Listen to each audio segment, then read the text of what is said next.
Good evening, everybody. Welcome to Words on Whiskey, episode 24 on the 11th of the 11th, 2020.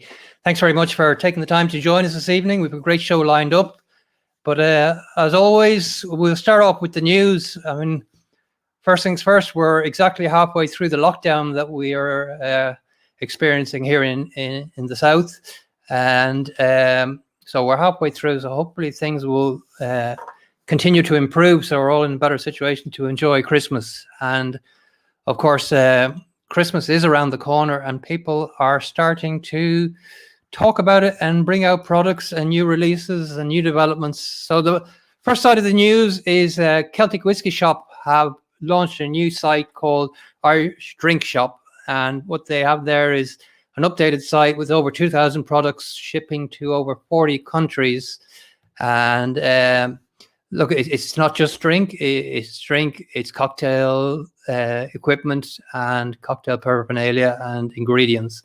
So look, we wish them best of luck with that and see how that goes over the holidays. And of course, one of the big releases today was Blue Spot. So Irish Distillers and Mitchells & Sons have again collaborated and brought out the much anticipated and much awaited Blue Spot pot still Irish whiskey, a 7-year-old, using Madeira casks. So something that goes back to its origins in the beginning. And of course, Mitchells & Sons is notorious for dealing with fortified wines and spirits. So this is a 7-year-old. This particular one is 58.7% ABV and will be retailing for €80. So this is a permanent lineup now that completes the Spot range.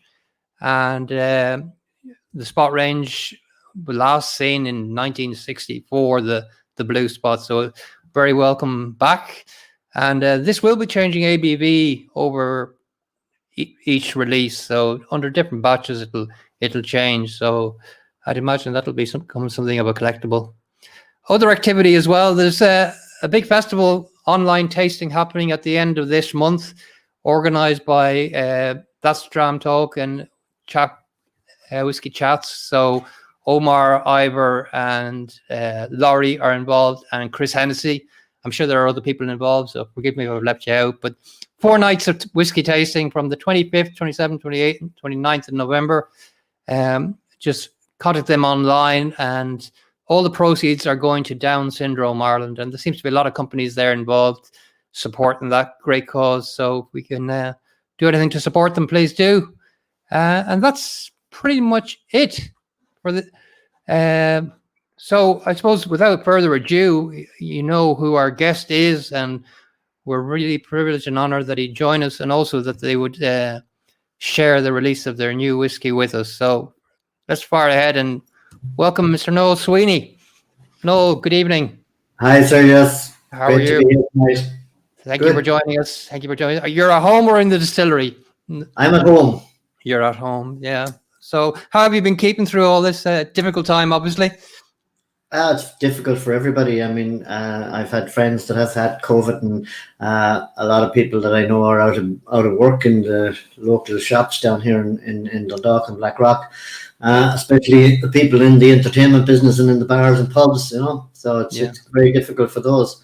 Ourselves, our own visitor centre is closed there for this month. Hopefully we can get it reopened very, very shortly. So there's difficult times in that regard. Yeah, definitely.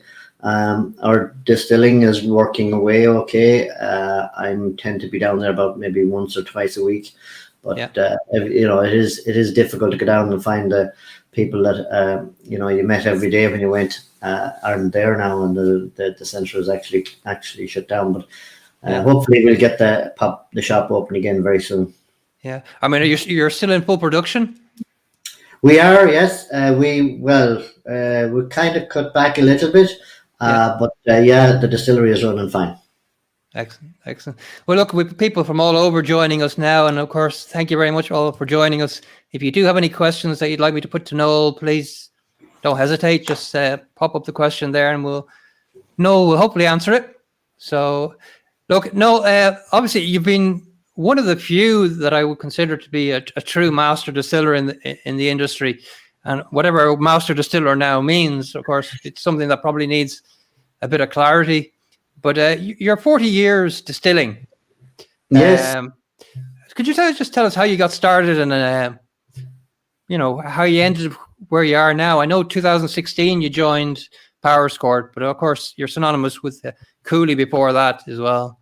Yes, I mean, I started in the distilling business I joined a company called Chemici Jorantha in 1978, and I ended up in their distilling or their alcohol business, as it was known at the time, in 1979. So that's my start in distilling. We were making industrial alcohol and neutral spirit, which went into things like Bailey's and Smirnoff vodka and a few other. It also went into pharmaceutical use as well, because and at the time there was the very start of these kind of gel sanitizers as well. So that's when some of that alcohol went to.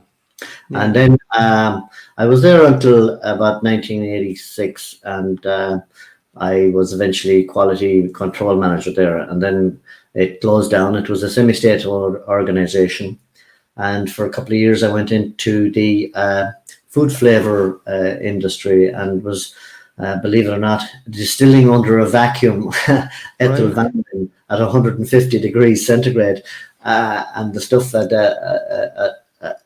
it had a melting point of about 80 degrees, so very difficult stuff to handle at the time. But it's everything I did, I guess I see it as a learning. And then in 1989 I joined Cooley Distillery, and was there for something like 27 years. Yeah, so you left there was it 2013 or somewhere? No, I left in 2000. Actually January 2017 when I joined Powerscourt Distillery. Right. And we started distilling then in June 2018. Right. Okay. Yeah. So that was something that happened very, very quickly. The stills came in January 2018, and you started distilling. I think 13th of June 2018 is the date I have. Yeah. It sounds about. I think it was actually the 4th, maybe. Yeah, but it was the 14th of August that the spirit actually went into wood. Right. Maybe that's the date you're thinking of. But the distilling started that first week or so in June. When I was approached to join Powerscourt, the company had already agreed that it would be 4 sites that would build or supply a turnkey distillery, and but it was early enough for me. They needed someone to give them a guidance as to what we wanted to do in the distillery, and what way we would plan it, and the sizes and all the rest of it that goes with making a whiskey distillery. Yeah, I mean, had the building been? So the building hadn't even been finished at that point, had it? The building hadn't even started. I mean, the original founders, Jerry and Ashley, had gotten planning permission. The planning permission was for a slightly bigger distillery, and the decision was made to model it more on a classical size of single malt distillery, not to get too involved in doing grain distilling and gin and all the rest of it. Mm-hmm. So we reapplied for planning permission in 2017, and it was granted in I think it was middle of June, and they started the building in August, and we had to have the first stage of the building completed in January, when 4 sites were going to arrive, and there was a bit of snow around that early that year, so they arrived, I think, the second week of January. And we got some pictures here of the grounds, obviously, which is a huge attraction, and I think it's 500,000 visitors a year come to the I mean, it was awarded the 3rd best gardens in the world by National Geographic on one occasion. So it is a beautiful landscape and a beautiful place. And there were, a number of reasons why I moved to Powerscourt. One was, I mean, I had spent many, many years in Cooley making malt and grain in a fairly complex organization and company. And I mean, the idea of kind of Fleshing out my last few years in appealed to me a little, but also it was the estate is a fabulous place and a beautiful place to work, and it's owned by the Schlesinger family, and they're not without their own resources, but Yeah. so they were the kind of anchor behind this project. And they had also gotten the Gardner-Ginty family together. It was their idea to put a distillery. They brought that idea to the Powerscourt estate. And when they were looking for backing and support, they joined up then with the Pierce family. And Mike Pierce had been, and still is, he had been involved in the Isle of Arran distillery in Scotland from a very early stage, and is the chairman there for many, many years. He's now also our chairman. But Mike and Alex, between them, have many, many years in the whiskey industry, and it was their experience in startup distillery that really appealed to me. I mean, there's a lot of people out there that have started this industry, you know, in new distilleries, and it's not easy, and you need to the experience that they brought to the table from that perspective, and from my own having started with Cooley, I think is in some ways very, very important to a project, that you will have good days and bad times, and currently a lot of people will be suffering now because they don't have those visitor centre incomes that they were expecting. And just the whole vision, how to develop a company. I mean, this isn't a thing that you can start up in a few months or a few years. It takes 7 to 8 years. You have to plan for that level of support for the business before you're actually turning over good money. Yeah. Well, speaking about the grounds getting multiple awards, it's still short of the number of awards I think that you've received for both in Cooley and since. So I've been fortunate. No, but you know, you've been around a long time, but it's great to get the credit that I think you deserve, because you were in a Cooley that very definitely played a very significant role in, you know, re-energizing the market.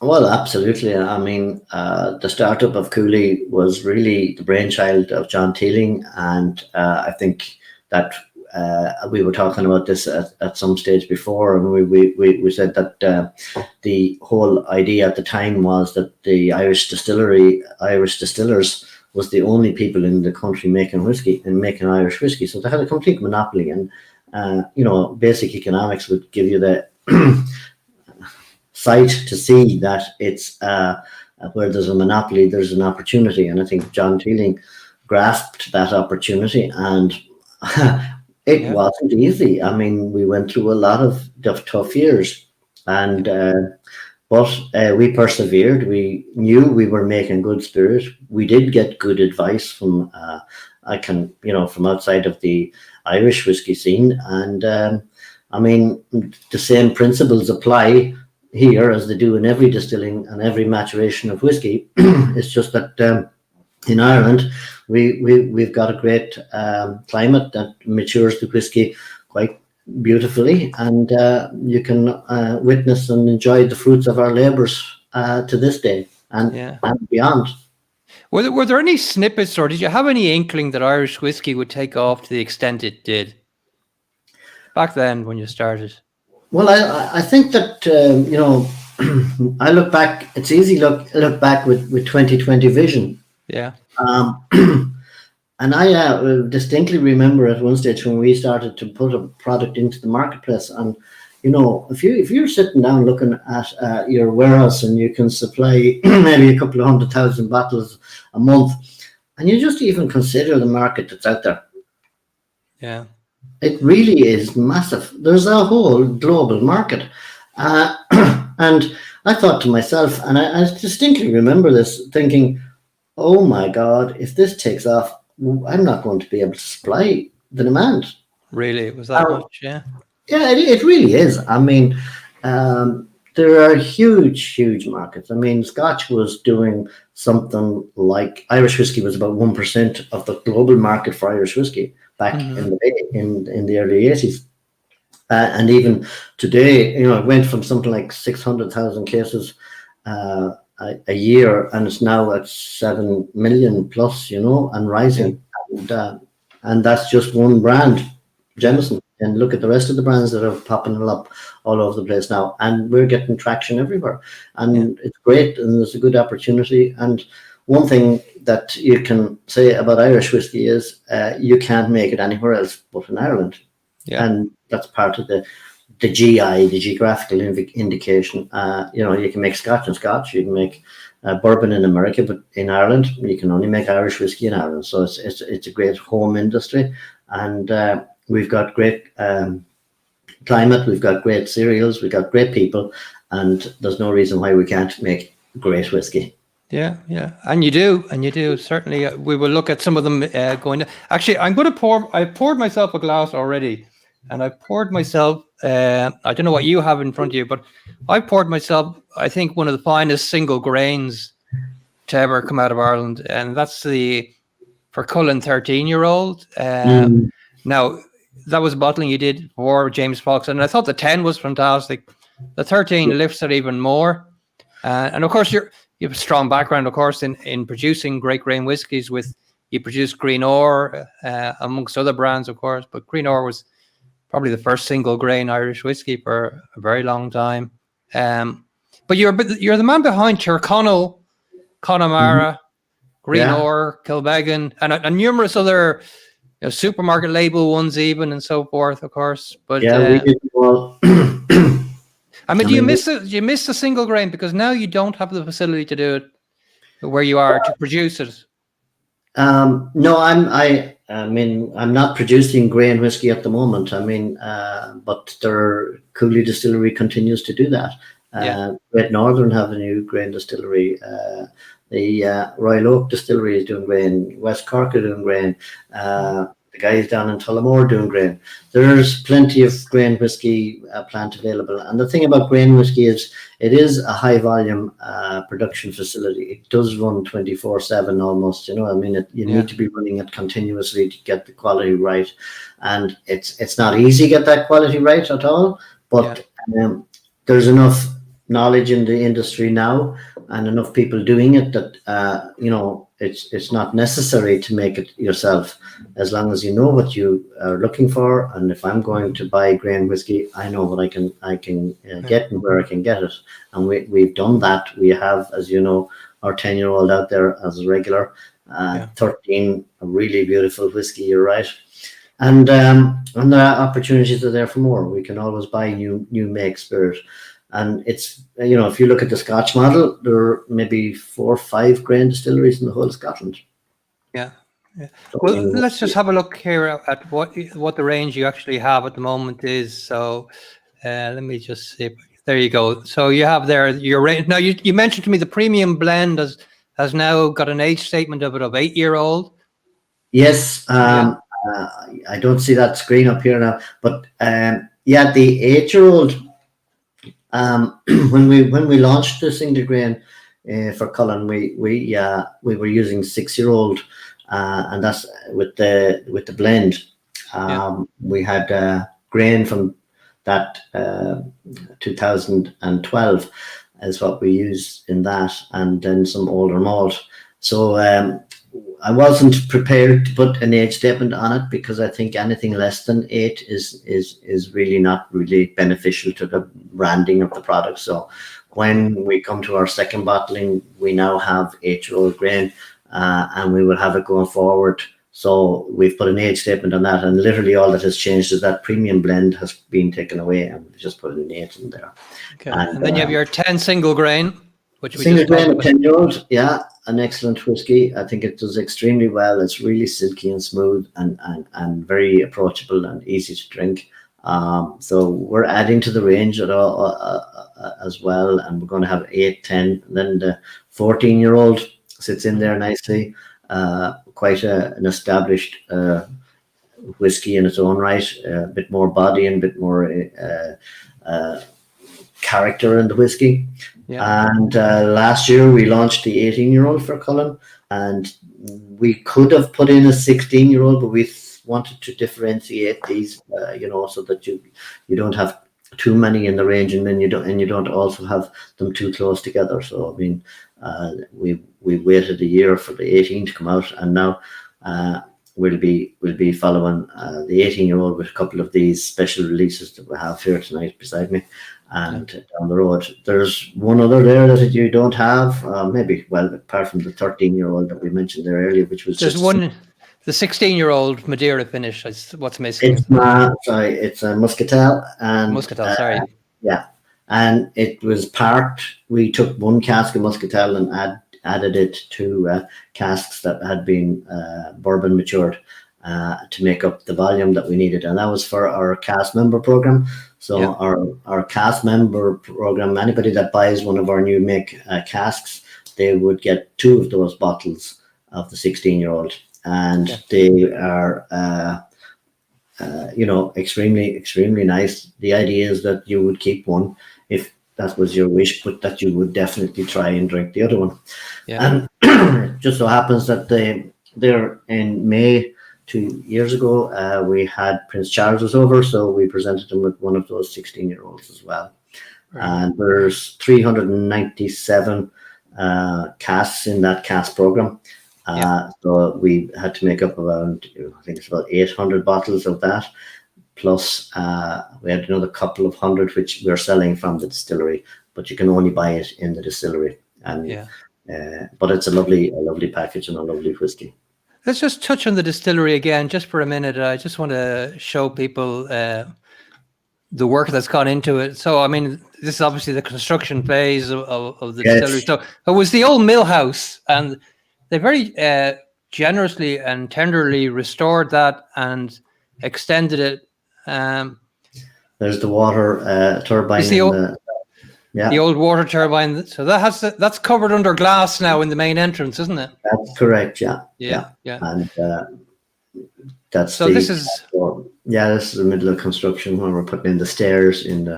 There's Alex, our CEO, and our architect Martin Noonan. Yeah. So, and these are the stills arriving in January, I think, 2018. So they're the precise stills. And your team there, I recognize a few of the faces, not everybody, but so see Caroline, Claire, Jerry, Martin. Yes. A few of the guys back there, Alex. So the early start. And then there's the Powerscourt Visitor Centre, the opening of the door. Yeah. I mean, it's really a magnificent visitor centre. I mean, if you have no interest in whiskey, you'd still go and enjoy a nice coffee in the cafeteria, and of course you have your corporate rooms and you have corporate entertainment, which unfortunately at the moment, poor Jerry, it's all died down at the moment, but hopefully they'll be back up and running. Yes, as soon as it's permissible, we will be right back in there, and it's full steam ahead. It is a beautiful facility, and it was very, very well fitted out, and a lot of credit of that goes to Jerry's brother-in-law, Ashley, who put an awful lot of work into the finishes. He had a business that I think that was Millimeter Design, wasn't it, that put that a lot of design work. Yes, indeed, they did. Can you tell us a little bit about these stills, since we have them here? They're not 100% orthodox in the sense that, you see bulbs and you see the swan necks sloping downwards. What was it that you had in mind when you went for this customization? Initially, also what's slightly different on these is which you cannot see is the bottom of the still, where it's conical. Cylindrical. It's a cylinder. It's a lot of the stills in Scotland would be conical shaped. Right. I'm showing on my hands. And originally this was how the stills were shaped, because they were direct fired. So the fire was put in so that the heat could circulate around the bottom of the still and boil the liquid. Nowadays, stills can be heated with jackets or coils or whatever. So there's no need to have the conical in the bottom. So ours are cylindrical, and we have a heating coil inside. So the neck of the column is the next interesting part of this wash still, big one here at the front. The idea of the bulb in this particular instance is when you're starting distilling, you get what we call fobbing, where it foams or froths, and you get bubbles forming this froth. So by having an expansion area, as the bubbles come up, they expand and they break down. and that helps with defrobbing.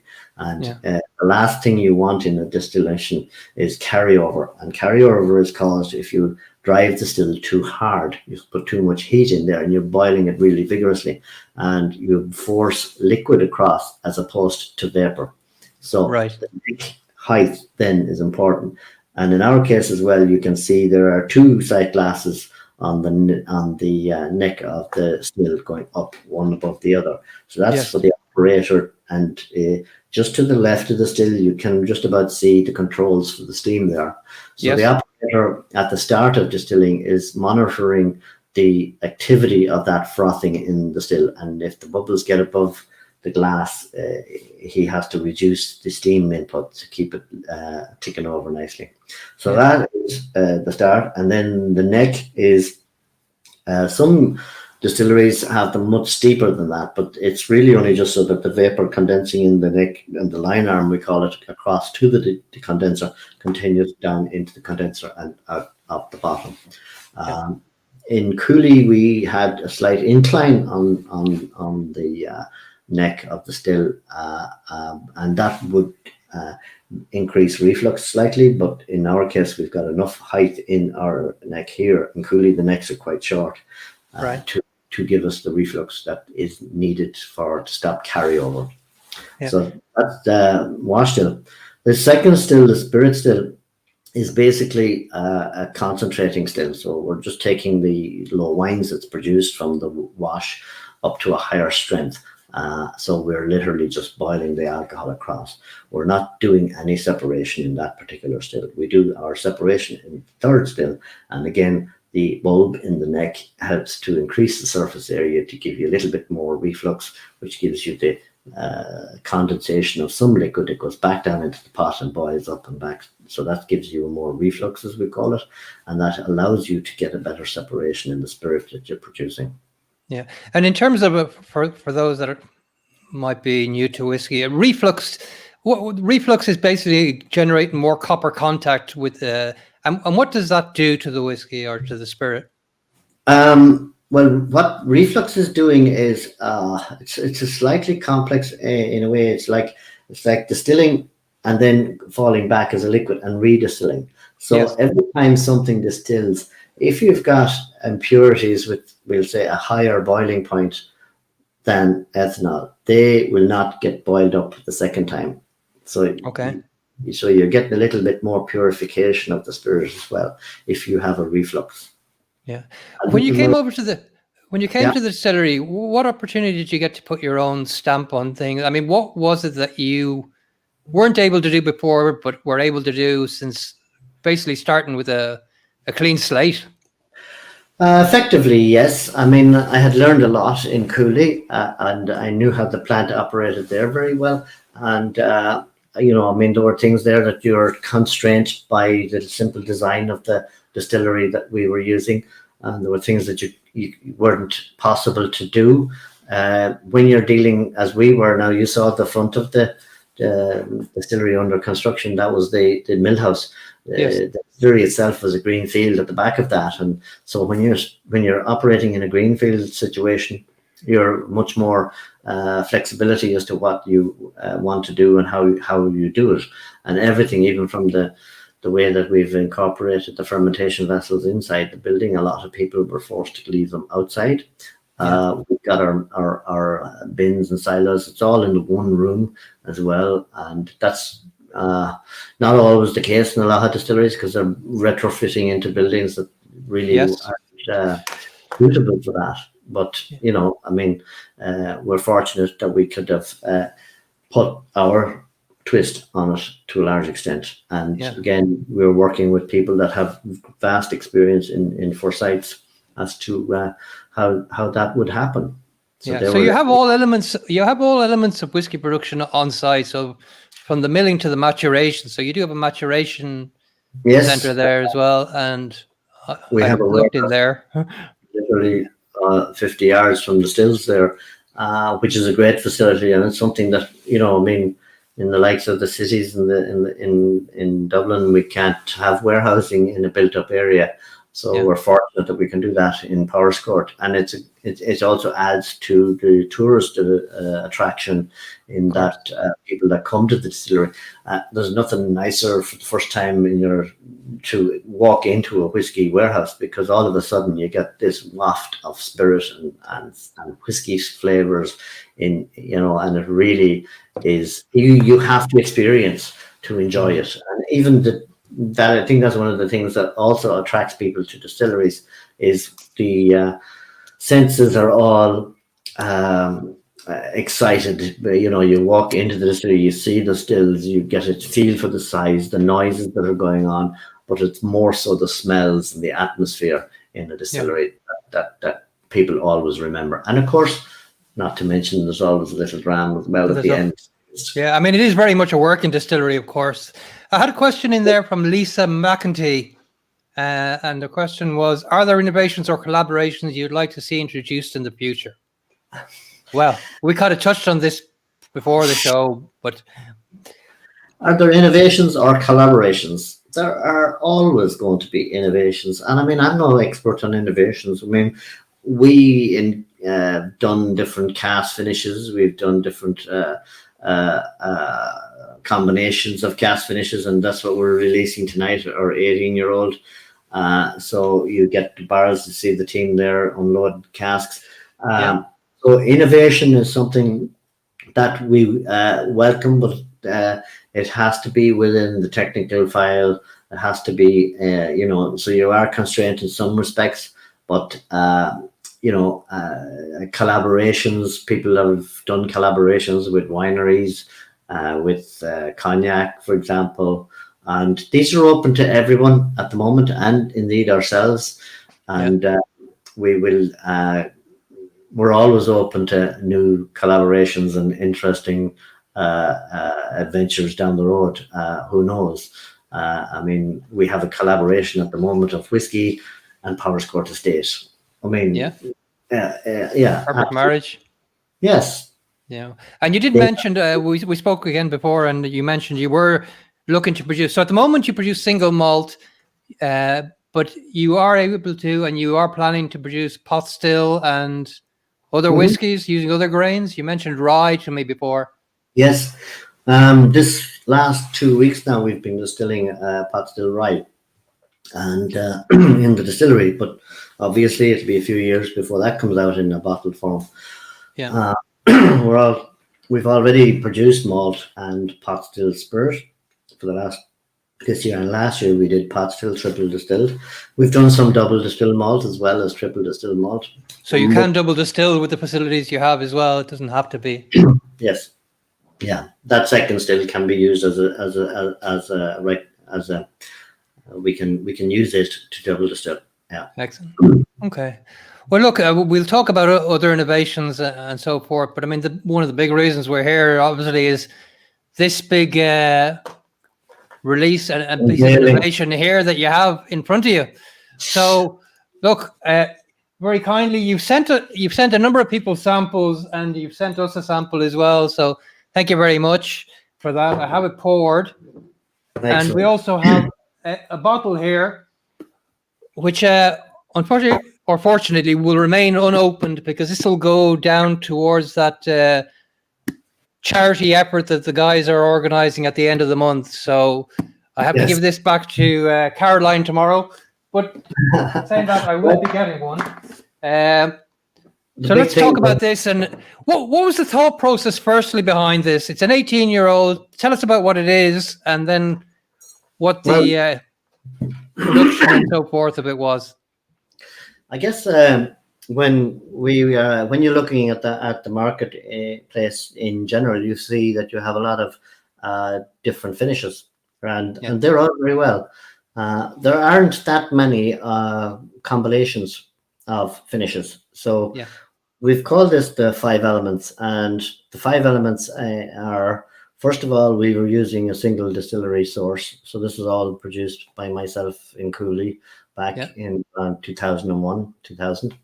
The second element is the different types of wood. We've used both European and American oak. and again to give 2 different styles. And the third element then are the 3 separate finishes. So we've used red wine, we've used rum, and we've used ruby port. I call them the 3 R's. At one stage, we were going to call this the burr, because there's also the 4th element is adding in bourbon. So the bourbon stored for 18 years. The finishes were done for 2 years-ish. About 2017, we put the then 16-year-old whiskey into those casks, and they were taken out then earlier this year to produce the 5 elements. Yeah. So, how did you come across that combination of flavors, and how did you actually, what proportion are they blended in? Well, this is what the 5th element was, the master's touch, as to say, how are you going to how I put it? If you were driving a chariot with 1 horse, you're grand, Put 5 horses there, you've got a bit of an old problem. So because someone is pulling a bit heavier than the other one, and you're trying to balance it, so you have to tweak the combination. And how that's done is, a lot of it is experimentation. A lot of it is trial and error. A lot of it is experience, and everything, every aspect of those combinations is looked at. So we start with obviously a simple combination of 2 and 2. So we used some of the red wine and the rum and see how that mixes together. And we use maybe the red wine and the bourbon, and see how they come together. And what we're always trying to do is to bring a combination together where you can get the different nuances from each element. Yeah. And that way you build up the complexity of the product. There's no point in putting in, sometimes you can get this strong flavor from red wine. There's no point putting it in so that it drowns everything else and all you can taste is the red wine. So you want to be able to try and make that flavor balanced. And on top of that, when you do taste the whiskies like this, complex whiskies, you should be able to get some sort of nuances. In other words, the flavor goes up and down, and then another one comes along, and you're trying to have that alteration in peaks of flavor of different styles. So hopefully I've tried to achieve that, and we'll see, because I mean, everybody's individual palate is slightly different. Some people will get it and some people won't, and hopefully we will. So I'm very interested to see how you feel about this whiskey. Well, I've withheld and resisted actually tasting it and even smelling it until now. So which red wine is it, incidentally, or can you? Bordeaux. It's a Bordeaux, is it? This comes from the Mattock region in Bordeaux. The color for a start is fantastic. So it's a very... it's very rich. Yeah. This is, of course, a limited release. There's only 1,500 bottles of this available. So. Well, I was told that half of it has sold out already. So, some of it is sold into the trade already. So, I mean, it is available out there. But okay. So where is it available now? As far as Powerscourt Distillery is concerned, we've sold half of it already. Okay. So there's but it's available in at the distillery online. You can buy it through James Fox's online and Irish Malts as well. And Irish Malts will deliver all over the world. Yeah, and of course then it'll filter out to the wider community. Yes, at the end of next week you should be able to pick it up. I mean, Barry Fitzwilliam will be delivering it into whoever wants it out there gladly, and as long as it lasts. So, I mean, do you want to take us through the tasting notes then on this, Noel? I can give you, what I'm picking up immediately is kind of vanilla and honey. Sergio, are going to be published, so so I gotta be interesting to see how you find it. I mean, I always think when we look at whiskey initially, I always get that vanilla sweetness, kind of oil sweets. You get tropical fruits off this as well, kind of mango as well, pineapple. Sweet. I definitely get the vanilla as well.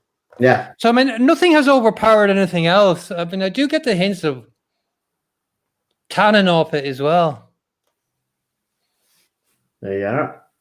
Yeah. And are you tasting that now at full 46% tasting? I'm going at the full 46 for now because, like I mentioned before, this office is very short on water. Plenty of alcohol, but very little water. So I do need to. I actually thought I had a bottle of water in front of me. It's actually sanitizer, so I better be careful. Drinking that no, now. that would make it a very interesting tasting. But hope you didn't buy it in Lidl. No. The one with the methanol in it wasn't a good idea. For this kind of tasting and nosing, I usually add a little drop of water to the spirit. Yeah. Well, look, I did find a tiny bit of water that I had got earlier, so let's have a go. Loosens it up and opens up the flavor. It becomes really. It makes a big difference. A lot more green, grassy, green fruit. Yeah. It's a lemon in this as well. So if anybody else has got a chance to have a look at this, I'll be interested to see what they. I get it. Even those ripe fruits, like even and raisins, some plum. Well, see, that's what's very unusual actually, because I'm getting tropical fruits, but I'm also getting like raisins, plums, kind of stewed fruit as well. It's not just the one, which is a bit unusual. And the wood isn't overpowering. You can still sense it in there at 18 years of age. Because this is a lot of bourbon when, it's fresh bourbon. And that's where you get that sweetness that you talked about, vanilla in particular. I mean, there's an explosion of taste on the tongue immediately. And then it kind of very much mellows out. And then the spice hits you on the side of the tongue as well. So, yeah, very easily drink it. 46% is the normal. Well, 46 as well. There are strengths that people like to get whiskey bottled at. Yeah. 40% is the bare minimum legally that you can bottle whiskey at. Yeah. 46 tends not to be chill filtered. And then above that, you're looking at something like cask strength. And then others in South Africa, the minimum legal strength is 43. And that can be a nice alcohol strength to have some whiskeys that are 18. The standard 18-year-old in the this one over here is 43%. Yeah, I mean, there's an awful lot going on in this. Noel, it is very complex. And it is changing. But I'm getting rum notes as well. The rum is coming through definitely now, and kind of I'm getting chocolate mousse as well. Not just ordinary chocolate, but chocolate mousse, which is very but it's very easy to drink. I think when you go back to it, you can kind of get that tangy fruit cocktail kind of sweetness, and then it kind of spreads around the tongue and the mouth and silkiness. Yeah. It kind of reminds me, I don't know if you ever had those tinned mixed fruit as a kid. I had those as a kid, and it certainly reminds me of that. Brings back memories. Wild sweets type of thing. But yeah, absolutely. Yeah. Very. That brings back memories now. I don't go with tinned fruit so much, but John Egan, a friend of the distillery, says, do you constantly get the same characteristics from each type of barrel, or some had really surprising influences? Oh, well, I mean, obviously, if you're looking at the question can be put in two ways. Somebody says, can you get the differences between the two woods? So I mentioned American oak and European oak. American oak is slightly denser, and you also find that American oak tends to have been charred. So your bourbon casks are charred heavier than European casks. European casks to be toasted, especially the wine casks. They're never heavily charred. And obviously then what has been matured in them gives them a different characteristic. So barrel then, if you're using, how I put it, a bourbon barrel will always give you a base character of bourbon.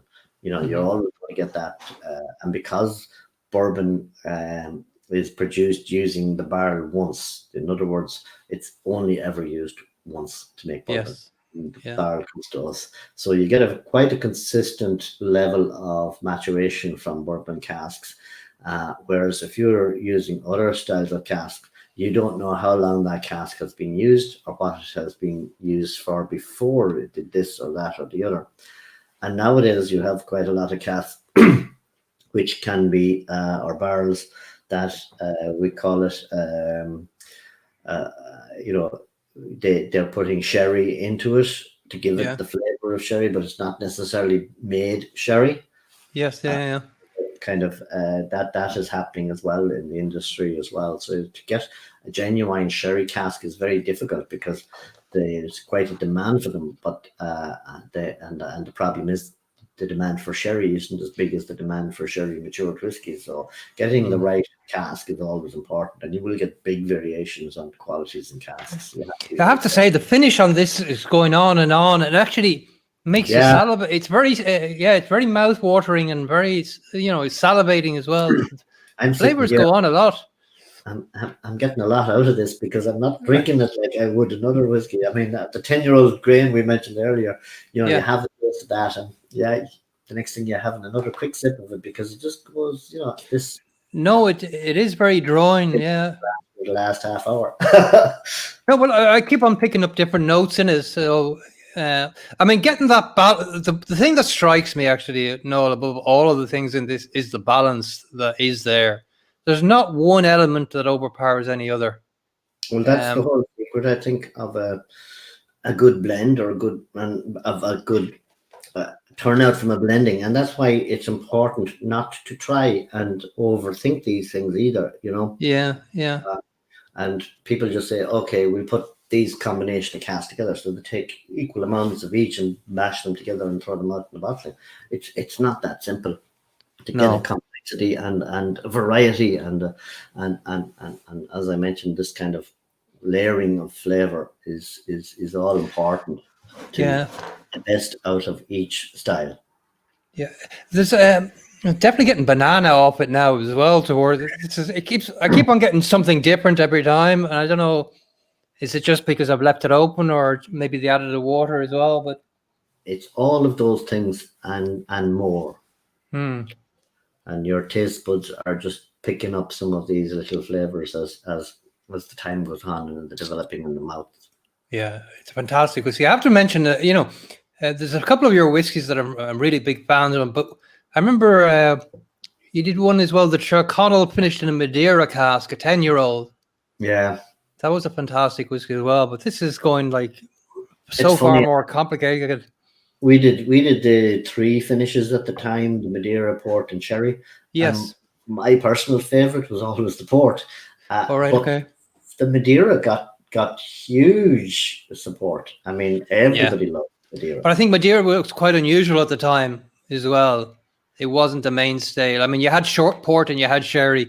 Madeira finishes weren't so common, maybe. But I know there's another bottling you've done as well. So we talked about you did a bottling for James Fox, but you've also done a bottling for Germany as well, an exclusive bottling there. Can you tell us a little bit about it?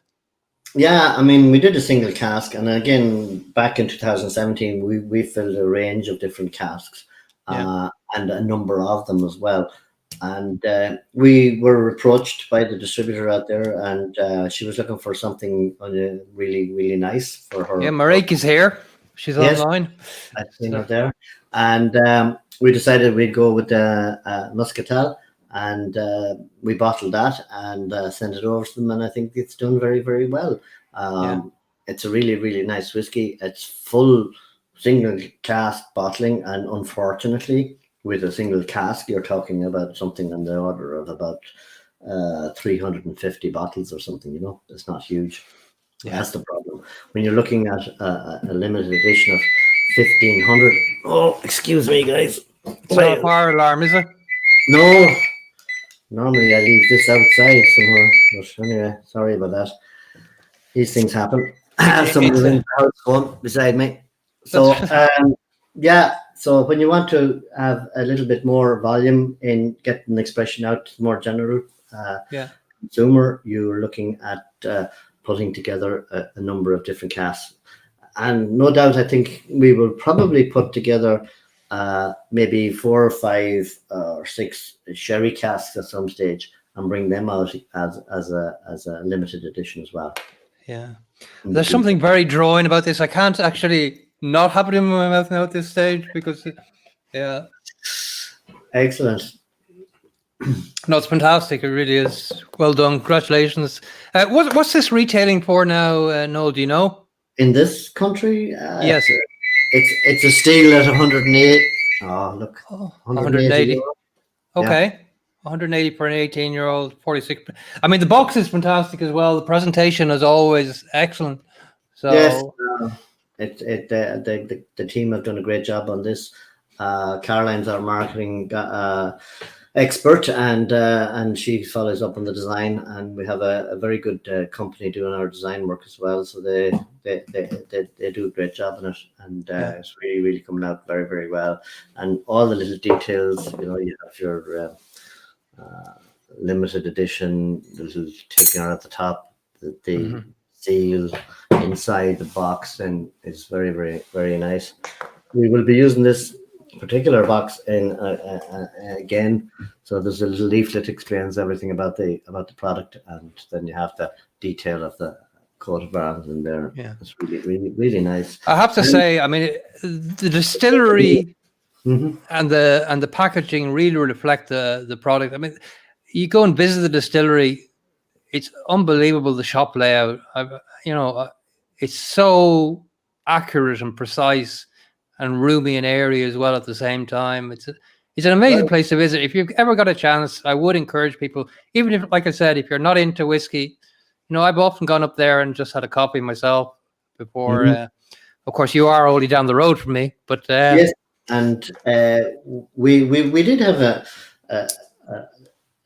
quite an active group of people coming in from the gardens and the estate who were visiting there. As I said, there's a couple of 100,000 people there and 500,000 people arriving there before COVID and all the rest of it. And it was a lovely spot to come in and have coffee. But we've kind of changed things around slightly just before COVID, because we found that we wanted to get people in to taste our whiskies. So now we are offering food pairings with the whiskey in the visitor centre. And that has been extremely successful. And Santina has brought great knowledge. She's studying at the moment. She's doing a master's in food and prep and all that. And she's brought some great Wicklow products in to taste with these whiskies. So now you can have a platter with the whiskey, and it's very, very good. And because of COVID and all the rest of it, we're coming up to Christmas now, we've decided to put all of her knowledge and skill into some of the hampers. So she's selected the Wicklow honey, it's heather honey. It's really delicious. Well, let me show one of the hampers there, Noel, that Santina has produced. Cured meats. And myself and herself have sat down with the whiskies and the food and come together with these combinations, and they really are beautiful. And these are available from our website, so anybody can pick up a So your website, Noel, it's powerscourtdistillery.com. That's right. Absolutely. I mean, Let me just talk about these hampers, because there are 3 different hampers, and they start from €90 up to 115. So you've got a bronze, silver, and gold. But the gold hamper for €115. Let me just go through what's in it, just because I've seen.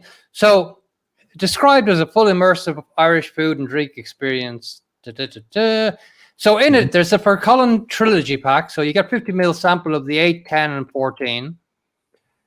You get a salami and peppered salami, 125 gram. You get honey, Ollie's Farm honey from the estate, Fercullen whiskey chocolates, Wicklow band cheese, Sheridan's crackers, Glenclairn glass, a serving plate, a honey dipper, Mienna's nougat assortment tin, vouchers for the distillery and a tour, Irish handmade candle, Spotify playlist. So I suppose you're trying to get people immersed in this through the playlist. And also Santina is giving a presentation through a link about Irish food and whiskey pairings. So I was hoping to have Santina on the show soon, because she's so passionate about food and food pairing, and her insight has really been an eye opener for me, because there are combinations there that she thought of that, I would never have even have dreamt of. But so hopefully we'll have her on the show at some point. I'd love to have a chat with her and see, the diversity of whiskey and food pairings that are available. It's not just chocolate and smoked salmon. So, No. or so. I mean, these are fantastic, and you've. Well, we'll come back to that at the end. In terms of what you've done at the distillery, now, what is it that you're most proud of, and where do you see the long-term vision? Well, I mean, the long term. I mean, this whole project. There's nothing short term about it. I mean, when you look at somewhere, and then this was another thing that struck me when I was thinking about moving to Powerscourt. You look at an estate, and someone says to me, these people, they grow trees. Yeah. It takes 100 years for a tree to mature. And when you look around Powerscourt Estate and you see the history and what has happened in that area, and the Fercullen brand is trying to marry up, centuries, literally, of all kinds of things, from wars and crafts and all the rest of it. There's so much involved in the establishment of that house, the gardens, and the great golf club. Yeah, I mean, so this kind of attitude of someone that's prepared to plant a tree and know probably that they won't live to see it mature. That's where I am with whiskey. I mean, whiskey I'm making today, I probably won't see it being drunk in about 30 years' time, perhaps, or whatever. Well, did you ever think that you would actually be bottling your own whiskey now? After, when you started off, you're dealing again with the spirit that you've distilled and are producing these Fercullen ranges. I mean, how did I think when I left college that I was going to end up as a whiskey master distiller in any shape or form? No. I mean, opportunities come along, and I've been very fortunate to work with great people and to be honored in a lot of ways as well for what other people have done. I mean, there's no point in me saying, everything I done in Cooley, it was all me. It wasn't. There's a team of people behind me. There are still people out there in the distillery in Cooley distilling great whiskey. And I mean, as I said to you as well, a distillery runs day in, day out. Every hour they're distilling spirit. I cannot be there every hour. Currently, even with this lockdown, I'd be lucky to be up there 2 days a week. So I'm relying on the team that are there, the distillers that I'm training, and that they are learning, and they are learning as well. And in some respects, I learn from them. Every day is a learning day. And there's always something going on that will tweak this, make it better, improve the process, improve the way things are done. I mean, I'm not infallible in either. I mean, insofar as everything I say isn't written in stone and gospel, and if you're not prepared to look at what you're doing and relook at it, I mean, it's the essence of the quality control systems in any plant or in any production facility. You bed down your standard, you relook at it, you improve it, you move it on. It's constantly changing. It's continuous improvement. That's the whole cycle of quality assurance and quality control. You don't stick at the one area. You try and improve, and that way you move things along. So what do you look for then in people that you take on to join you as distillers and all? Because one thing I've heard, and I've heard it from many different sources now at this stage, is that you're incredibly generous with your knowledge, and you're not dictatorial at all in your means of spreading the knowledge either. Always willing to listen. But what is it about what makes a good distiller in your eyes? Very difficult question. I mean, first of all of the people that I have come across and met, one thing I will say is that if you're looking to employ somebody, you're as an employer, you're looking and you are of the opinion, or you should be, that that person wants to do a good job. Yeah. Okay? So if you're assuming that, if they're not able to do a good job, it's not their fault. It's usually yours as a manager. So as a manager, I look at how the guys are given a task to do, and if they're coming up, something is blocking that.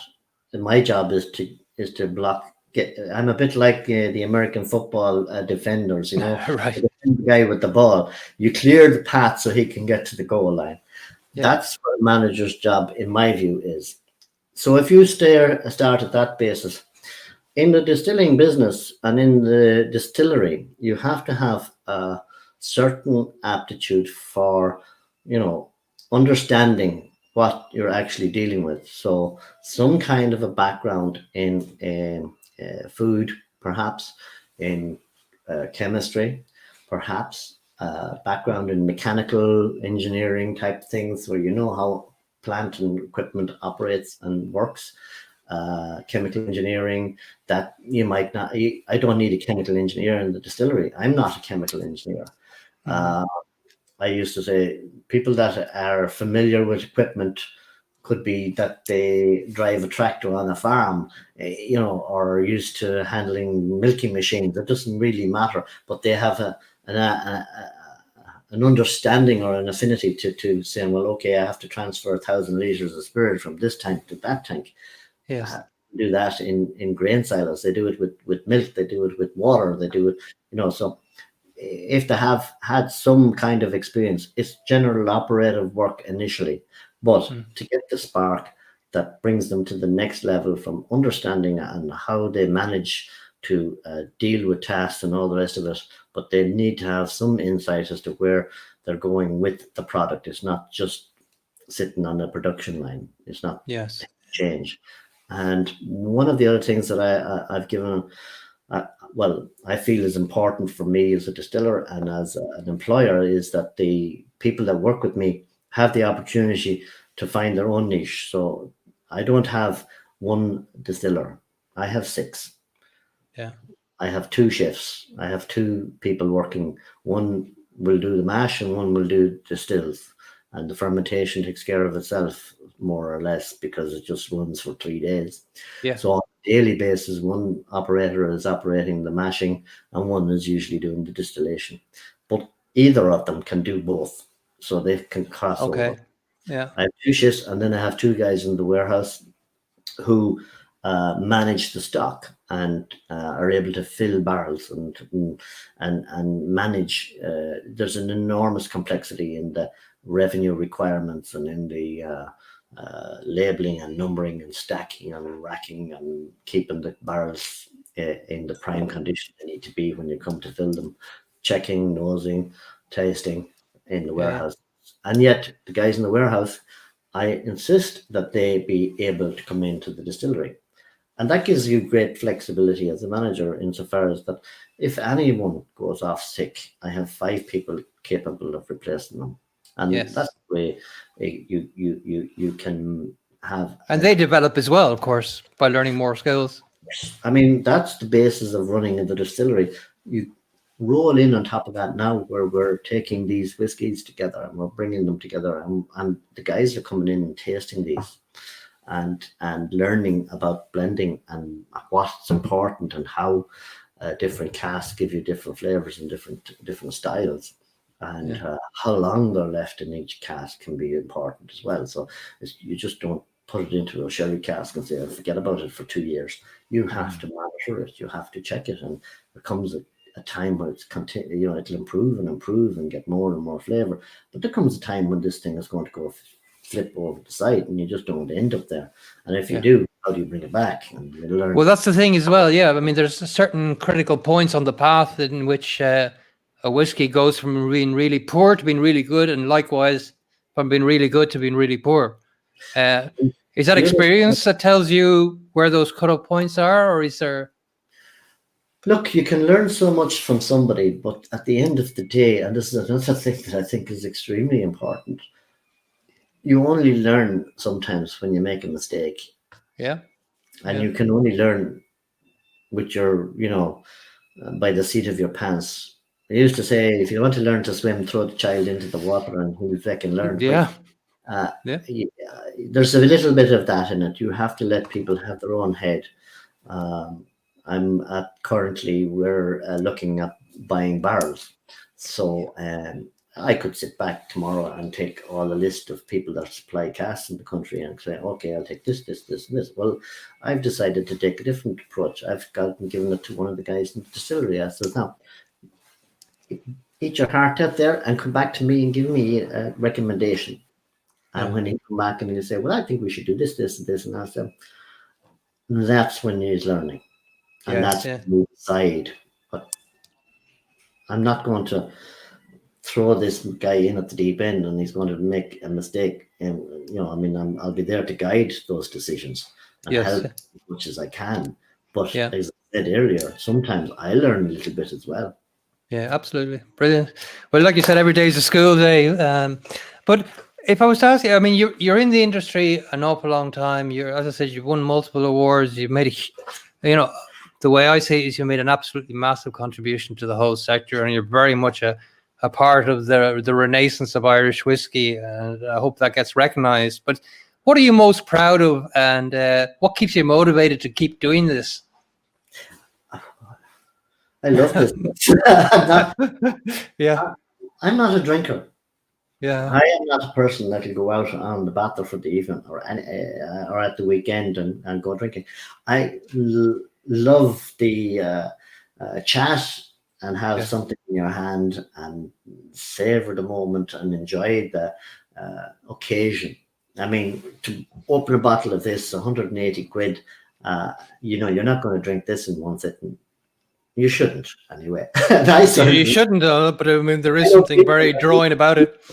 I know, we know people that enjoy drinking and for different reasons and all the rest of it. But you want to be able to sit back and enjoy the experience, and it adds to that occasion. And it's to be drank with friends and family and whoever the hell else is around at the time that you care to spend time with.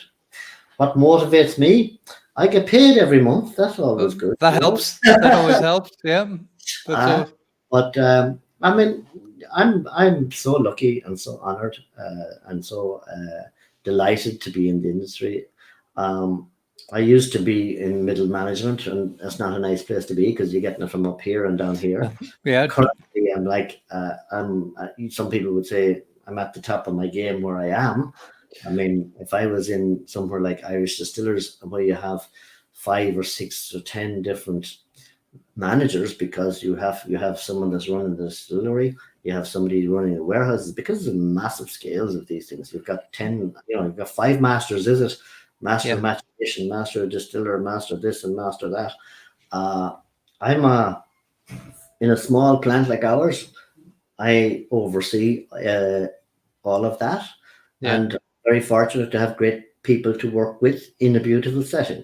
So I couldn't be happier where I am. I can imagine it's not the hardest trip in the world, driving down that driveway in Powerscourt coming to work. It's a bit unfortunate that I have to drive for an hour to get there, but okay. Well, that last 5 minutes, is very pleasant. Last year I had the phone and the camera looking out the window in the fall as it was here, but even currently the colouring in the leaves at the moment is just stunning and has been this year. But I mean, it is a stunning setting. It's no wonder it gets the amount of visitors it gets every year. Every day. I mean, the seasons, we are so fortunate in this country to have 4 seasons, But you have your own barley there as well, so you will be using some of your own barley that's grown on the estate at some point. Yes, we are using the barley for the last 2 years. Oh, you're actually using it already? Okay, fantastic. Yeah. We're using it in the pot still. Very good. The barley that for the likes of pot still is usually feed barley. Okay. Standard for malt is that little bit higher, and So there's a lot more regulation and control on malting barley. And indeed, some malting barley that doesn't reach the standards within feed barley. And that's kind of basic product that we use in pot still is the barley, feed barley, and malting barley then for the malt and everything included. Of course, you have to have malt barley in Irish whiskey, period. Yeah. Yes. Well, speaking of that, since you touched on that, I'm just going to ask you about the technical file and get your opinion on that very briefly. Do you think the technical file is tight enough or loose enough, or what's your opinion on the technical file in terms of meeting requirements going forward? An interesting one. I mean, before the technical file, we had the Irish Whiskey Act, and there were 4 lines in it. Yeah. You had to distill it less than 94.7% alcohol. It had to be made from raw materials from which you maintain the flavor. You could use the natural, the enzymes, or what was it, the diastase there in the malt and or other natural enzymes, and it had to be matured in oak, I think. So there was about 4 lines covering the whole technical file for Irish whiskey, and this was one of the bones of contention when we started distilling in Cooley, because we didn't triple distill. There was never any legislation to say Irish whiskey had to be triple distilled. When we did peated whiskey, we've discovered that in actual fact, peat would have been the standard of whiskies produced in the initial starting in the 1800s. Peated was the flavour of Irish whiskey as well. And it just so happens the Scotch took over that. And when Irish distilling collapsed, I mean, there was big grain distilleries in Ireland as well.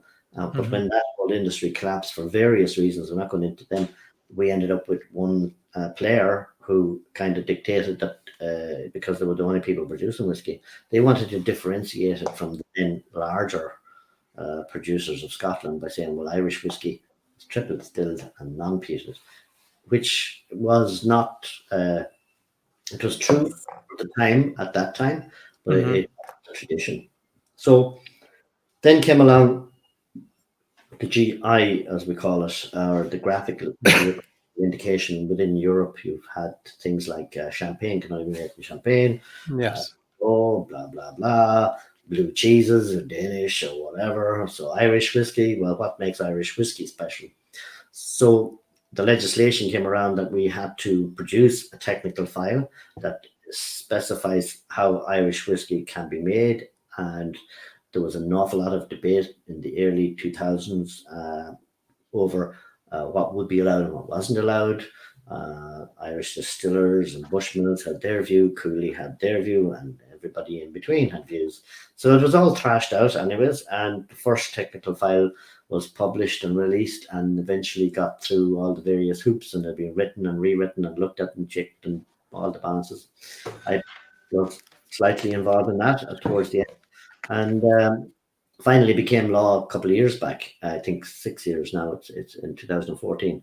So we're now at the stage where a lot of people have seen the technical file, and people that are doing research on what was made in Ireland or what wasn't made in Ireland are coming up with various combinations for pot still. Can peated malt be used as a category? Blah, blah, blah. There's a lot of things which are not necessarily wrong or right. Yes. There's an opportunity to revisit this file in the next couple of years, I think, and I would welcome that and people's input into it. But we do need a definition of what is and what isn't allowed. This thing of cask replication, which we mentioned earlier, is another area to be kind of tightened down. People in France have one idea, people within Europe and that kind of thing. So all of that will needs to be looked at. Is it 100% right? Of course not. It just isn't. I mean, it's a first draft or a first attempt at trying to define how you make such an intriguing product. I mean, I don't think you can tie it down overly. You have to leave, what's the word I'm looking for? Scope for innovation. How do you do that?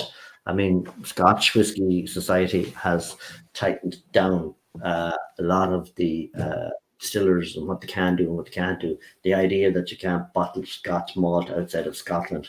I mean, what's that got to do with the technical beauty of Scotch malt whiskey? You know? Yeah. No. Yes, sir.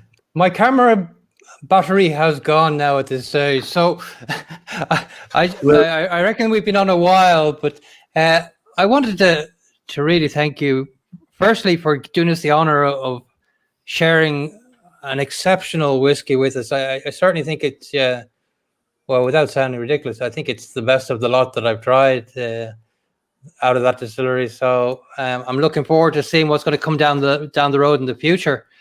But one of the things I did want to do is I wanted to let people know that we have a competition running where we will be. We were kindly given this hamper. So Caroline dropped this hamper down last night, and it's a fantastic hamper. It's the gold hamper. As I said, if you wanted to purchase it, you can do it on your website. 115 euro, but with that huge list of things that are in it. But they'll also receive a sample of the 18-year-old.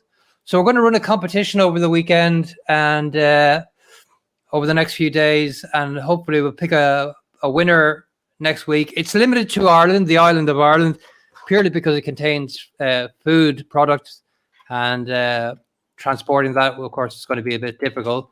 But hopefully we'll get a few people there interested in that now. I think it's a fantastic hamper, actually. 115 euro for the amount of things that you get in it. I want to thank all our viewers for coming and joining us. If anybody has any last questions before we give Noel a break, so he can enjoy the rest of that bottle by the looks of it. But anybody else have any questions? No, we've kept you long enough, Noel. No, listen, I want to personally thank you very much for joining us on the show. You've always been so generous with your time, even when I've called up to the distillery unexpected or had any questions. And I know you're like that with your staff, and you're like that with everybody. And I think the service that you've done to the industry is immeasurable, really. I think you're one of the pioneers of the sector, and I want to thank you very much for joining us, and best of luck with the whiskey. Sorry my batteries have died, but there you go. Look forward to chatting with you again soon and meeting in person when we drop up to the distillery. So thank you for joining us. Look forward to that, and it was a pleasure being here. I really enjoyed it, and I'm really enjoying this as well. So hopefully a lot of your viewers will be able to join us at some stage and enjoy this 18-year-old as well. So absolutely. Sláinte and all. It's been an honor. Thank you very much.